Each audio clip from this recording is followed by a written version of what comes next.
Welcome back to the Gentleman's Gazette. In today's video, we discuss the 10 do's and don'ts of having a great conversation, and we provide you specific 53 questions that you can ask to really get to know someone.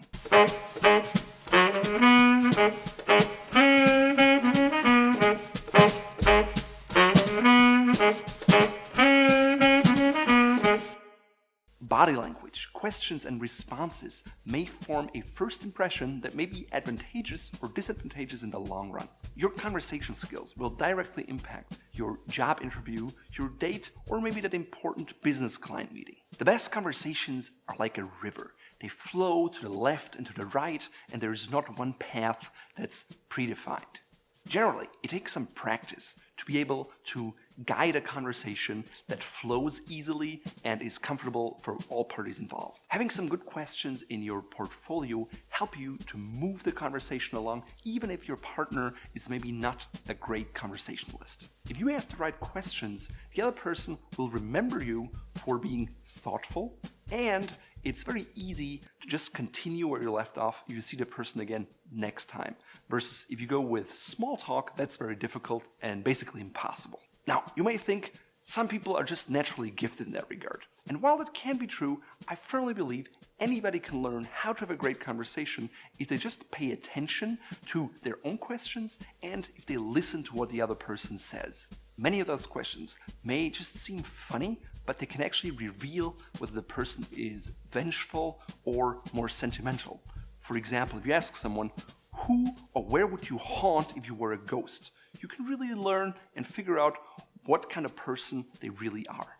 Now, before I discuss the 53 specific questions, let's talk about 10 do's and don'ts of having a fantastic conversation. Rule number 1, don't be afraid of vulnerability. Showing that you're vulnerable actually makes you more relatable, and people have more respect for you because chances are they have problems in their life, and seeing that things don't always go well with you and that you're willing to share it puts you on a higher level rather than if you just brag about how great your life is. Rule number 2, do ease into more deeper and more difficult questions. Nobody wants to be asked as their first or second question why their relationship is failing or what the purpose in life is for them. It's much easier to start out with a question about maybe what their hobby is or if they have kids because it's something they're comfortable with and they like to talk about. 3, do understand the context of your conversation. If you are in an interview setting, you can ask a lot more deeper, direct, and aggressive questions than, let's say, if you are in a party setting where people are just having fun. If you are overly inquisitive or maybe ask deep questions that make people uncomfortable, they may think you're rude and they will definitely not want to talk to you again in the future and will think of you poorly. 4, do give other people some time to warm up. Not everybody is a conversationalist. Some people are very shy, and engaging in a long conversation up front can be difficult. Maybe just smile at them, say hello, and then if you see them again, then you can engage in a conversation. Rule number 5, don't beat a dead horse along the way. If your conversation partner is not pulling their weight, which means if they don't ask questions back, if they don't engage, if they just answer with yes or no or are very abrupt, just call it a day and move on, say goodbye, smile, and just don't stress it. Now, there are situations when you can just run away, such as important business meetings, and in that case, stay tuned for questions that can help you to move even dire conversations along.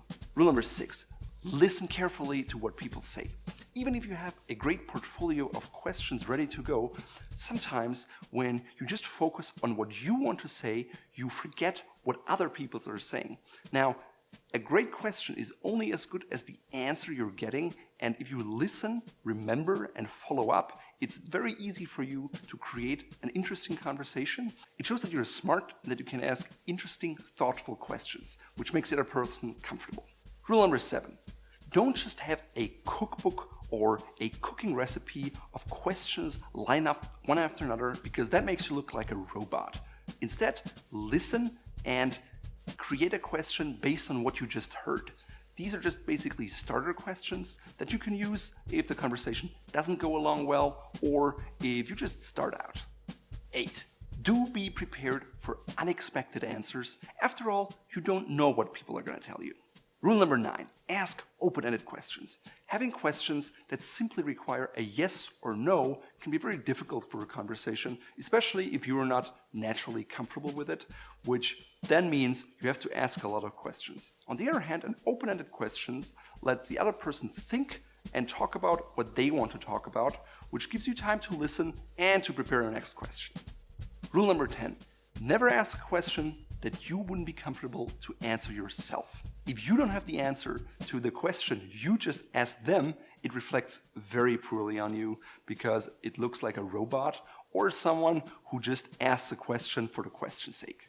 Next, let's move on to some starter questions. My first question to ask is always, what do you do when you don't work? Because in the US, most people ask what you do for a living, so asking what their hobbies are or what they do outside of work can really be a great starter for them to reveal what they're really passionate about. 2, did you choose your profession or did your profession choose you? Rather than ask what they do for work, this kind of question helps you to dig deeper and understand why they ended up where they are. 3, what would you do if you won the lottery? Many people say the true character of a person is revealed once they have come to money, and that question will help you to get a better understanding about the person. 4, what's your favorite way to relax? 5, what's your favorite book?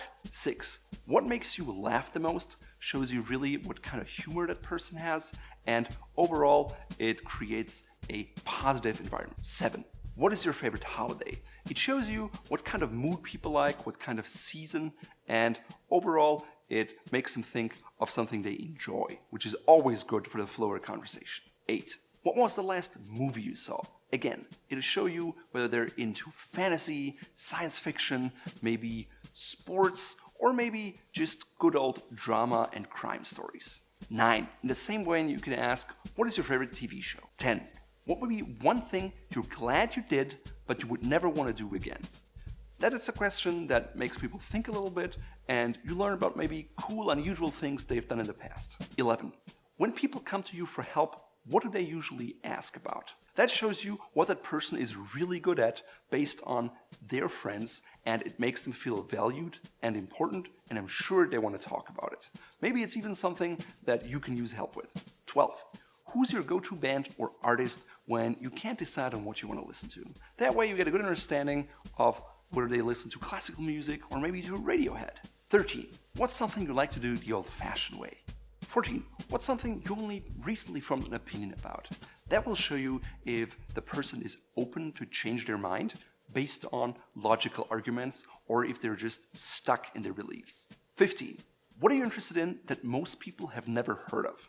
That can be a hobby or something they deeply care about, but they feel they're in this niche, and I'm certain they will love to talk about it. 16, what do you think is something that everybody should experience at least once in their life? It may be an exotic hobby, a trip, a destination, or something that is really fantastic to experience, but you never dreamed or heard about. 17, what is something people are obsessed with, but you simply don't get the point of? This will show you their personality in a way and helps you understand what they truly care about and what they dislike. 18, where is the most interesting place you've been? 19, what's the luckiest thing that ever happened to you? That can show you if people can acknowledge that they were lucky in life at some point in time, or if they just believe that everything that they have is based on their hard work. 20, what is your biggest pet peeve with modern technology? 21, what object have you been searching for without any luck? 22, what social customs do you feel should just disappear? This could be an interesting one simply because it shows you how this person feels and operates. 23, what quirky things do people do where you're from? It shows you a little bit about how they grew up, where they come from, and maybe brings up childhood memories in them. 24, we had it before, who or where would you haunt if you were a ghost? Now, once you're past starter questions, you want to dig a little deeper and really understand what the other person is all about. So once you've gone through these introductory questions that are fun, you move on to some more in-depth questions. 25. What gets you out of bed every day? This is a great question because it shows you the deeper motivations people have and also the kind of humor they have, because they just may answer the alarm clock.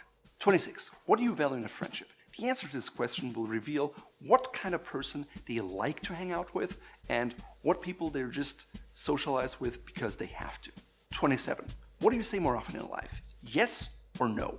This will show you if they have the glass is half full or half empty attitude, which may or may not align with what you're all about. It also describes if they're a people pleaser or more of a rebel.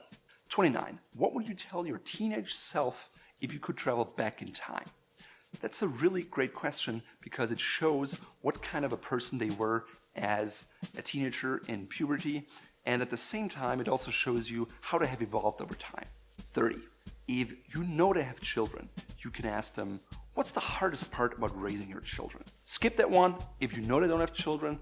Otherwise, this will probably make them bubble along and show you what's going on in their life right now. 31. In the same vein, what do you think is wrong about modern parenting? If they have children, I guarantee you every parent will have an opinion about that one. 32. What gets you fired up? Be prepared for an explosive answer. Some people may ramble on about politics or just their neighbors or something that they're really pissed about. But again, it's a good jumping off point for maybe something else, or maybe you even have a solution for them. But be careful in preaching and telling people what to do. Rather listen to them and maybe bring up an example of what you did in a similar situation. It's much less aggressive and you're much more likely to get the other person to listen to you. 33. What mistakes do you make over and over again? In general, a question about failures or things that people are not so good at will truly reveal what kind of person they are and show you what character they have and how they approach things. Do they try it over and over again because they want to improve themselves, or do they just make the same dumb mistake every single time? 34. What have you created that you're most proud of? Most people are more than happy to talk about their accomplishments, so be prepared for a long answer. 35. What's the best thing you got from your parents? It's a very introspective question, and it shows you if they tell you maybe it was a thing or maybe a character trait, and it shows you what they value more in general. 36. What's one responsibility you really wish you didn't have? This shows you what they're unhappy about and what they consider to be burdensome. Also at the same time, they will probably come up with a solution or a suggestion of how they would handle it better, which not only makes them feel good, but also gives you a good insight on how they operate. 37. What's the best and worst thing about getting older? Some people have no problems getting old, other people dread it, and it just shows you how they approach life, if they're scared, if they're happy, if they're optimistic or pessimistic, and it's a fantastic question to ask. 38. What chance encounter changed your life forever?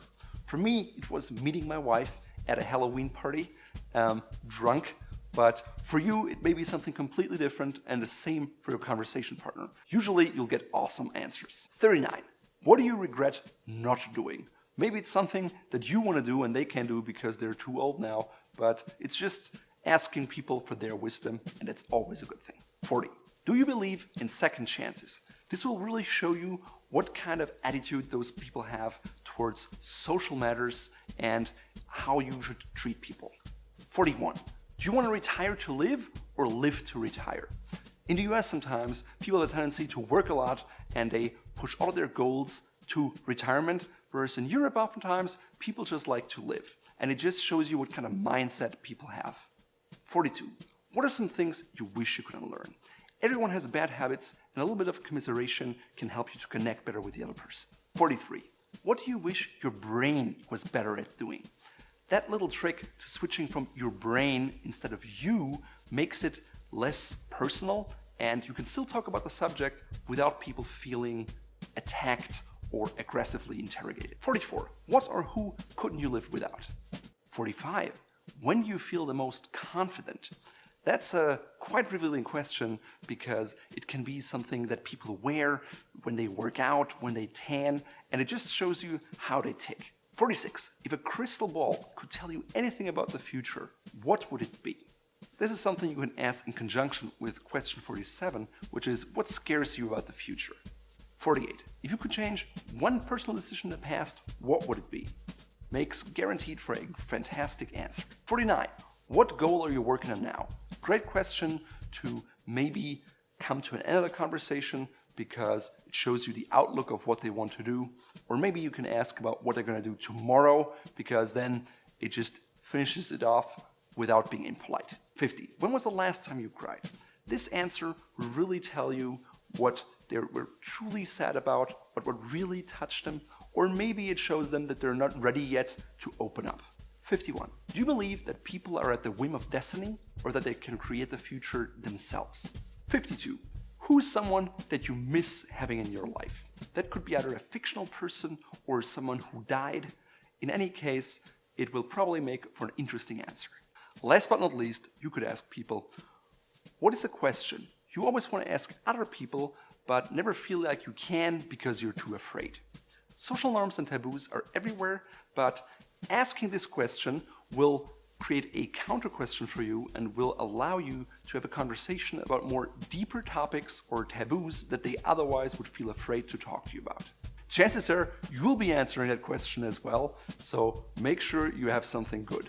As you can see, getting to know someone takes effort, and out of this large question pool, you're probably not going to be able to remember all 53 of them. So my suggestion is take 3 that you like and that you can remember, and those will help you to start a conversation, to keep it flowing, and then take it from there. If you enjoyed this video, please sign up to our email newsletter so videos like this come right to your inbox, and see you next time. Bye-bye.